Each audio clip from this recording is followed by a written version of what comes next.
everyone, and welcome back to Ghouls Night In, the spooky chat show with your best ghoul friends. I'm Penny Snark. And I'm Midge Munster. The new year is a time that people think about all sorts of, adventures for the coming months, and I think a lot of people start to like to plan travel for the year. I know I have been. Yes, you and I have been planning some co-travel as well as Yes. individual travels. But yeah, I mean, you and I have had fun adventures, both together and separately. There's lots of ways to enjoy the strange and unusual when you're traveling. So I thought that it would be fun to just kind of chit chat about that today. I'm excited. I love spooky travel. Yes. And any travel can be spooky, is the best part. Exactly. Yeah, so I know in, recent years, like there was a Netflix show called Dark Tourism, kind of Mm-hmm. about those things. Some of the things that we're talking about could fall into that category, but that's not really like how I prefer to think of things. And I know that, stuff like that show showed definitely some more extreme examples. And I think that, you know, we all know that, when we're weirdos and into things that other people might be frightened of, it's just good to keep in mind to always be respectful and thoughtful about what Yeah. sort of thing you're participating in. And like you said, there's plenty of ways to add things that are kind of weird and spooky and fun to a perfectly regular trip to a place that all sorts of people like to go to. Yeah, make your families go with you to weird stuff. Yeah, bring the normies along. That's always a good time. Tell them you're just going on a road trip. So I do have to. So I was thinking, the most important thing, obviously, is finding weird stuff. So sometimes I travel based specifically on, something spooky, like, for example, going to a Halloween convention or a major spooky attraction. But more often than not, I have a city or a destination in mind, and I need to find out what's weird You gotta about seek that out that place. spooky. Seek out the spooky. So one of my very favorite resources, my go-to, is Atlas Obscura. Yes. I love Atlas Obscura. Yes. So if anyone's not familiar, there are actual books of this, but it is a website where you can find all sorts of unusual things from like full scale like attractions and like cemeteries and things down to really weird, like unique and bizarre just like spots, art pieces, and I always look up wherever I'm going on Atlas Obscura before I go to try and find something weird to do while I'm there. Because if you didn't do something weird, did you even travel? No. Did you even go?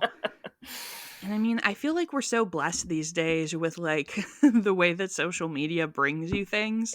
Like Mm-hmm. as I was prepping this episode, I was like, I'm just going to take a little TikTok break, and it was like, "Hey, do you want to see this alchemy museum in Prague?" And I was like, Boy, "Yes. howdy, I sure Of do. course I do."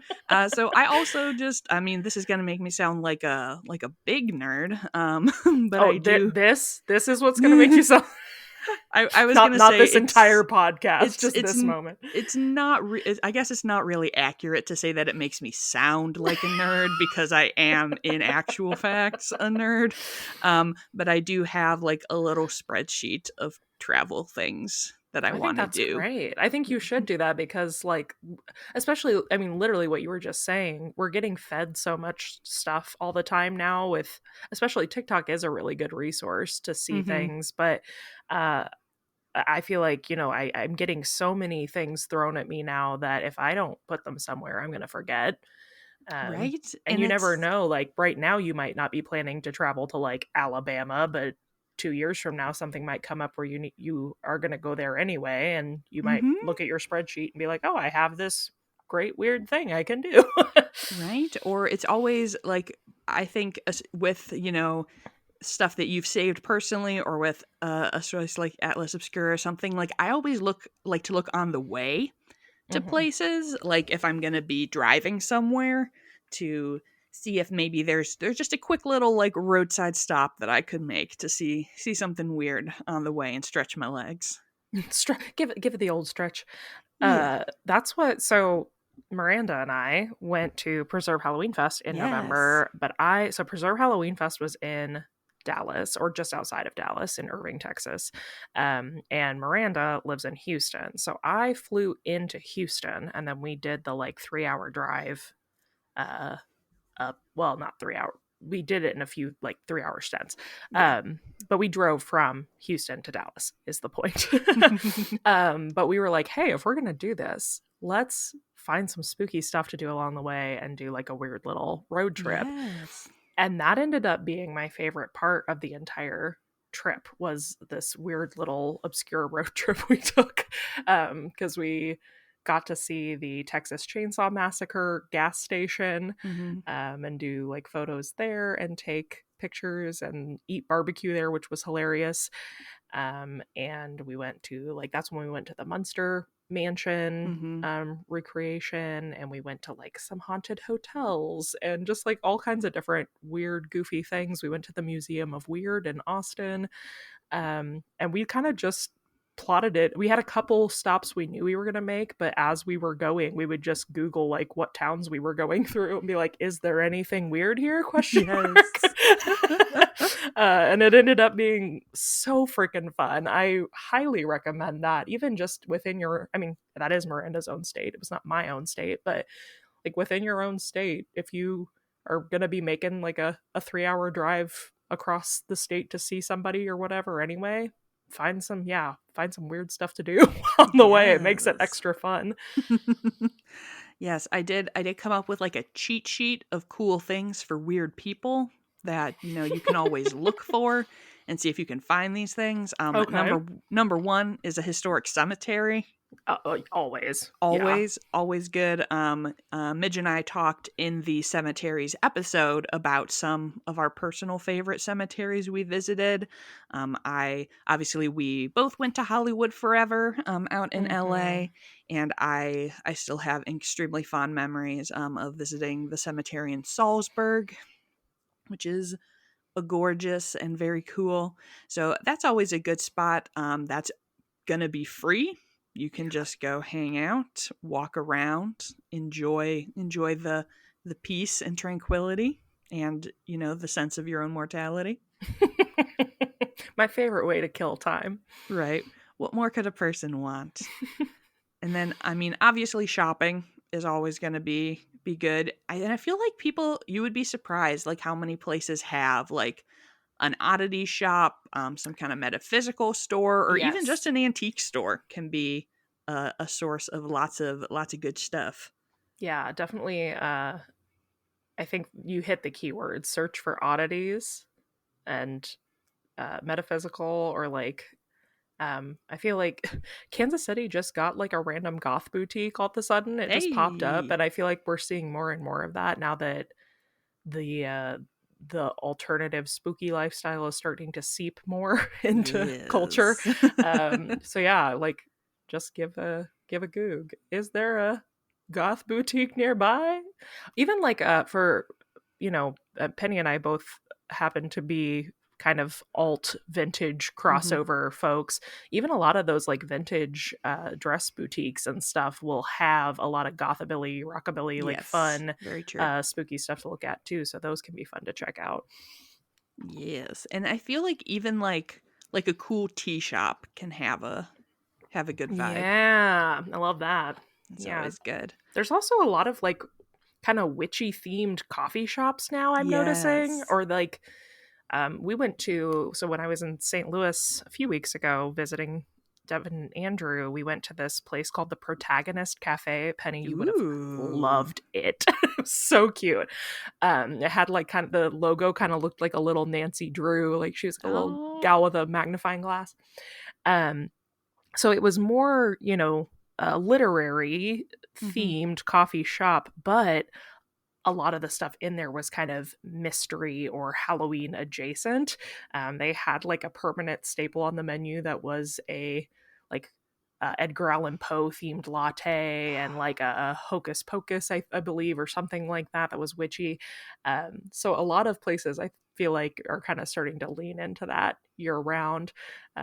We actually also just we got a vegan food place in KC called Cauldron Collective. That's like a vegan place owned by queer witches, and they Hey, make some of the best food I've ever had. very cool. And there's like a witch ice cream shop in St. Louis now that Miranda found on TikTok. So it's everywhere. It's seeping. It is. I feel like I don't know if I've seen anything super particular pop up in Milwaukee. I did have theme restaurants on my list Oh hell because yeah. a theme like I was thinking of, going to Beetle House, which was so much So fun. fun. Such a cool kind of experience. And I mean, obviously, that I'm like a tiki bar kind of person, which has zombie themed things often if you're looking for a Yeah. little bit of spooky, even if There's it's a lot not. of spooky tiki crossover. Yes. Just subculture. Honestly, anything that you can Yeah. find that's linked to a subculture is going to probably have something a little weird A and little spooky weird. connected to it. Yeah. Yeah. Yeah, something a little odd. No one's going to give you Um the side eye if you come in wearing webs. yes. I did have roadside attractions on there. Those are always something that can tend towards the bizarre and the Mhm. weird.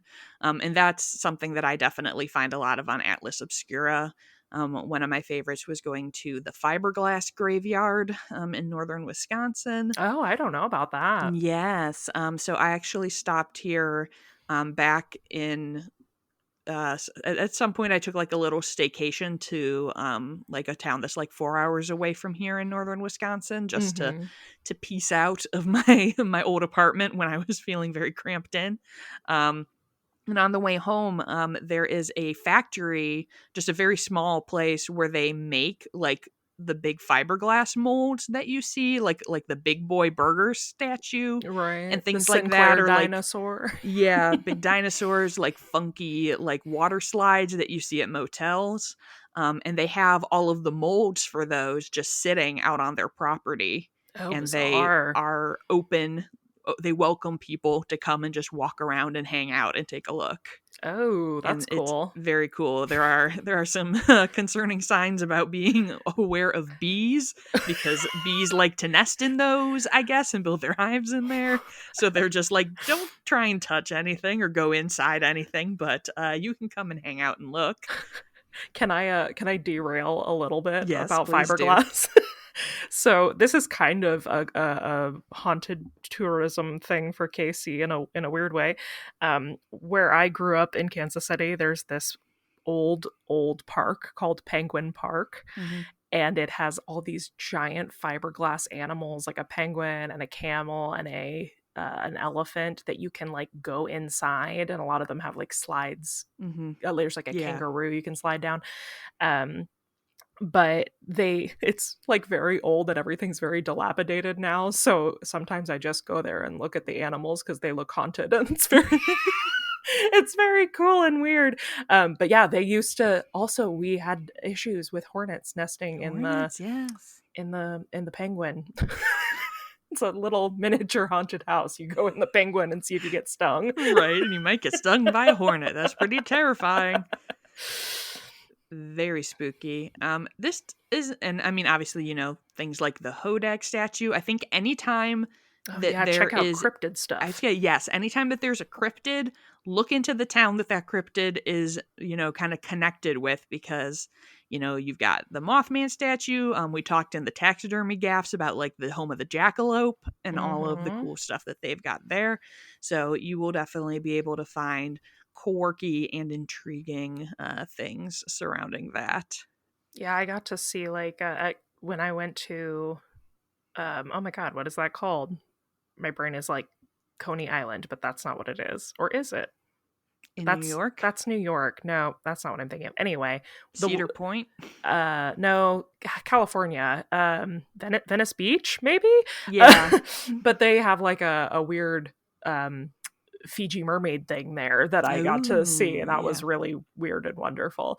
Um, yeah, there's lots of I know there's something in South Missouri for our Momo monster, Hmm. and I definitely would love to go check that out sometime.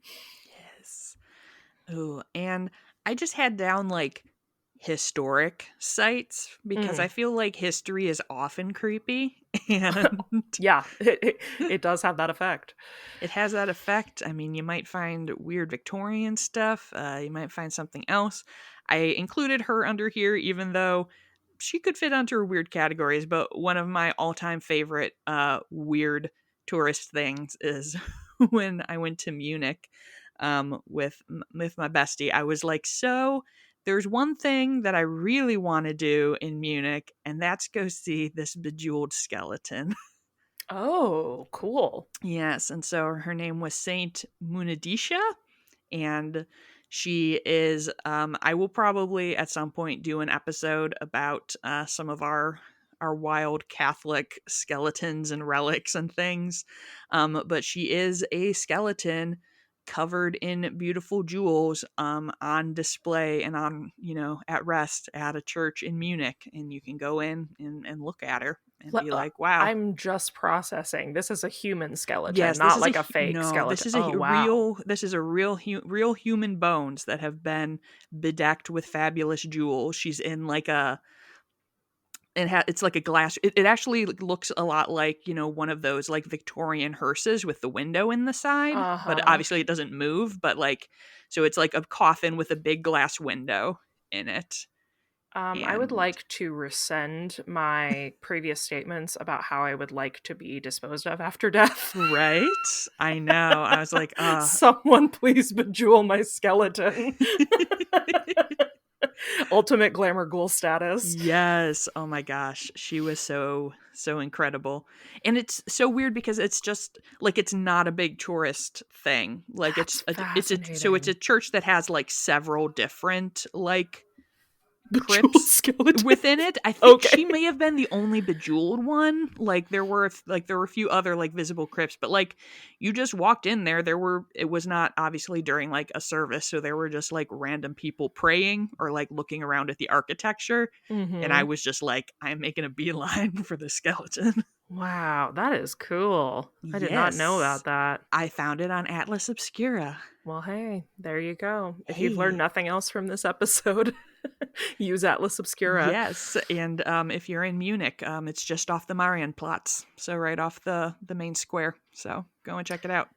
I will say too, while we're kind of on the topic of uh history slash Europe, Yeah. uh anytime like when I was abroad going, I mean, I know they can be kind of cheesy. You have to vet them, but like doing historic ghost tours in Mm-hmm. any city is really, really fun. And I think we've talked about this before on the pod, but one of my favorite things I've ever done was take the like under the streets ghost tour of Scotland and Edinburgh. And like you get so much history with that, but then also like the if you get a good ghost tour, Mm-hmm. your host is going to be a great storyteller and a theatrician. Yes. And so it's just fun and spooky, and you get that kind of eerie vibe, almost like going to a haunted house, but without the jump scares or anything like that. It's just fun and creepy, and I really love doing that when I travel. Mm-hmm. Yeah, I actually had interesting tours, Yeah. ghost/history on Yes. my list. Yes. Go slash history. Yes, like yeah, my definitely my sweet spot is, like a historic tour that includes like the ghosts and the paranormal side because you want to you want to hear the spooky stories no matter Yeah. what side of the aisle you are where ghosts are concerned. Exactly. I really want to go. I think it's in New York somewhere. Our friend Bianca, Spooky Melon and Mhm. Magic, posted about this like ghost trolley tour that I think is Ooh. in like near Sleepy Hollow, maybe. Um, but that looked freaking cool. It's like on this old ass Victorian looking trolley. Oh, I love that. I was like, I would like to be signed up for that immediately, please. Thank you. Yes. I want to go on that. I've always really wanted, so I haven't been to New Orleans yet, but I I really want haven't to go on, either. like, they have like vampire tours and stuff, I So know, much which vampire I stuff in New very Orleans. much would like to do. Yo, me too. So what I'm That's hearing is girls trip to yes. Oh my god, I would love that. who has a con in New Orleans that would like to feature a hot podcast. Yeah. Reach out, let us know. We are willing to attend. Yes. Uh, but yeah, I mean, I think, like you said, it really is about kind of making your own spooky fun when you're going somewhere. Like, it may not be the focus of it. That was so one of the other things on my list was just like go to museums because Yes. there's always going to be some weird shit at a museum. Like, Always. if you can find like a unique museum, that's even better. Like, if you find like a museum that's just dedicated fully to weird and quirky stuff, like, that's awesome. But even like your standard like natural history museum, you're gonna find something spooky when you're in there. Absolutely. I mean, at the end of the day, museums are just like full of dead things or things by dead people. Right, yes. As we had in our discussion about what counts as human remains, and Exactly. some museums say not this. Not that. Yeah, I think there seems to be a lot of like oddity specific type museums too, Mhm. in large cities. Like I said, we went to that Museum of Weird, and I think there are quite a few those type of things around the U.S. for specifically.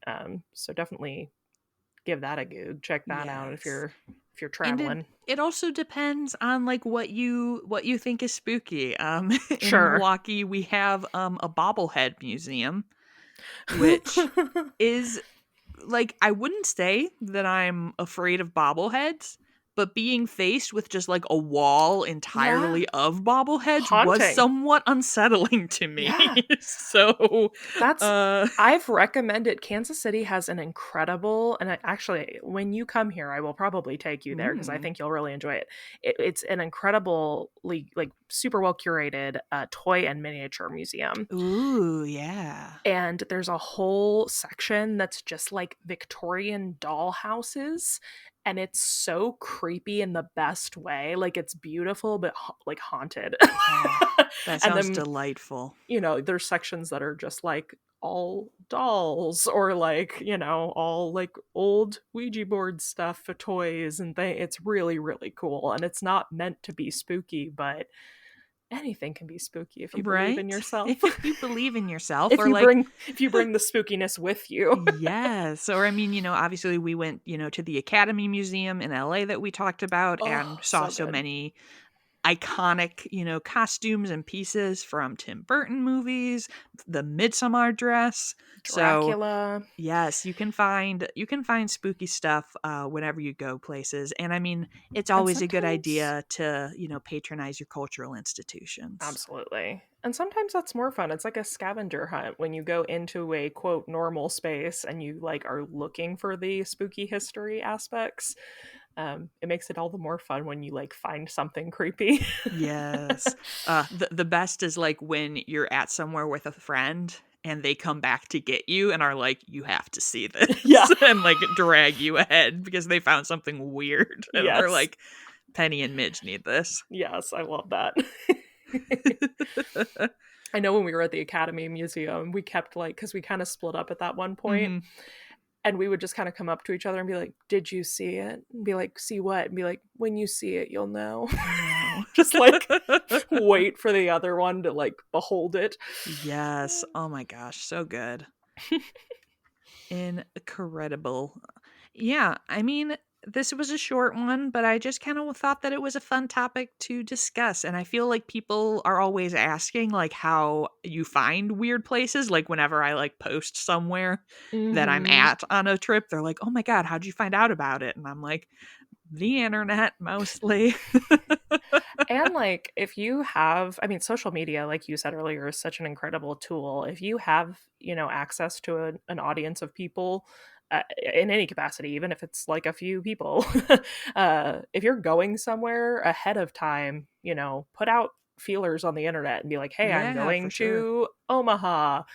What is weird there that I can do? Let me know. That was how I found out. I posted literally about Omaha when I was going out there for a concert, and someone told me about the Monster Club there, and there's a whole like monster themed restaurant in Omaha. Oh man, that's so um cool. yeah, so like there's stuff everywhere. There really is. It's not there's not always like a lot, but there's something almost Yes. always. There's always something that you can explore. Also, a shout out because I'm leaving this weekend to go to a wedding in Iowa. And one of my favorite things about going through Des Moines is that I get to go to Zombie Burger. There's Ooh. a zombie restaurant. And actually, when I came back from seeing you last time when we went and saw Ghost Files, I stopped through Des Moines just to go to Zombie Burger. I So if you respect live in that. that area, check out Zombie Burger if you haven't already. It's a lot of fun. Incredible. You know what I think would be really fun is if any of our listeners came on the Instagram post for this episode and recommended one or two spooky things where they're Yes, from. And then please. it'll be like a whole like crowdsource of spooky Help Penny places to build her go. Yeah, I'll spreadsheet. put it all in my spreadsheet. I pushed my glasses up my nose that you didn't know that because it's an audio medium. That would actually be really great though, because I think you and I both, I think not post pandemic, obviously it's still happening, but like Yeah. post lockdown, Hmm. I've been literally jumping at any chance to go anywhere. Like Yes, it's very someone will be exciting. like, hey, do you want to come to here for the weekend? I'm like, oh, it's only a 50-hour drive. Yeah, let's do it. Sure. So I'm traveling a lot more, and I love to have that information so that I can make my travels extra spooky. Yes, and sometimes I do plan things around like having one really cool thing in a Yeah. destination. I'm like, all right, well, this is what we're doing. Time to figure out the rest. Flying to Munich to see the glitter skeleton. What else can we Goodbye. do? What's in Germany? Yeah. Google's what's in Germany. Oh man. All right. Well, thank you all for listening in. Please do come over to our Instagram at Ghouls Night in Pod to leave your travel suggestions for cool and spooky places. And if you are enjoying the show, it would mean a lot to us if you took the time to leave a review or rate the podcast wherever you listen. I believe we have a hot and fresh new review to share today, Mitch. We do. This is a very special review that comes to us from a friend of Pennifer Snark. This is a 5-star review titled A Ghastly Good Time from Shauna. So, after being ruthlessly called out on the Fear episode, I am now finally writing my review. I work with Penny, so I can confirm she is just as funny and rad in real life as she is on the pod. I can also confirm this. I often find myself cackling alongside Penny and Midge and always walk away having learned something new and vaguely creepy. Not to mention the gentle banter and soothing dulcet tones of their voices are truly giving Terry Gross a run for her money. Hell yeah. Don't stop what you're doing. This pod has been helping me get through my breakup. Oh, and is something I look forward to every Tuesday. Oh, that's so Thank you, nice. Shauna. I'm would sorry that I told Midge that you hadn't left a review and that she savaged you on the air. And on an unrelated note, would you like us to hex your ex? Can do. The air, live on the air. But thank you so much, Shauna. We're glad that you left your review, even if it was under threat of me being scary. Yes, and any other friends of ours who are listening who haven't left a review yet, you may be next, so you better leave your review before you get called out. I'm gonna call out. Where are all my friends that listen to the podcast? You know who you are. All right. So as I said before, if you want to learn more about the pod and stay tuned, you can find us at Ghouls Night in Pod on Instagram. And if you are looking for me, you can find me across all platforms at Penny Snark. And you can find me at Midge Munster. And until next time, Goodbye. goodbye.